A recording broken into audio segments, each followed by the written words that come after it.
বন্ধুরা, তো Sunday lunch menu নিয়ে আমি শিল্পী আবার চলে আসলাম তোমাদের সাথে অল্প শেয়ার করব বলে। তো আজকে সানডে লাঞ্চ মেনুতে আছে ফ্রায়েড রাইস, এটা তো আমাদের কমন থাকেই।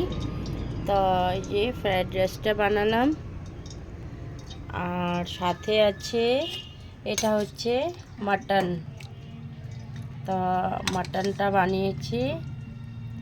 তারপর এটা হচ্ছে চিকেন। তো তোমরা তো জানোই আমার দুই রকম করে মাটন চিকেন বানাতে হয়, কেননা আমাদের দুইজন মানে কি বলবো, ওরা একজন মাটন খায় একজন চিকেন খায়, তাই আমার এত কষ্ট করতে হয়।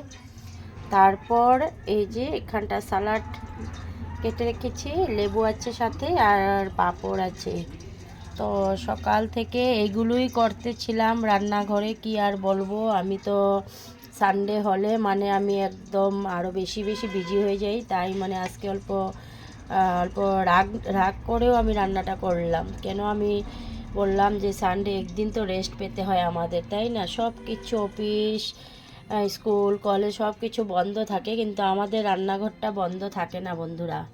তো সানডে হলে আরও বেশি বিজি হয়ে যাই, তাই মানে অল্প হাজব্যান্ডের সাথে রাগ করে তারপর রান্নাটা করলাম। তো আজকে সানডে লাঞ্চ মেনুটা তোমাদের কেমন লাগলো অবশ্যই বলবে কিন্তু। আর তোমাদের কি খাওয়া দাওয়া হয়েছে? আমরা এখন খেতে বসবো। তো শুভ দুপুর সবাইকে, ভালো থেকো, সুস্থ থেকো, happy Sunday, enjoy Sunday, bye bye.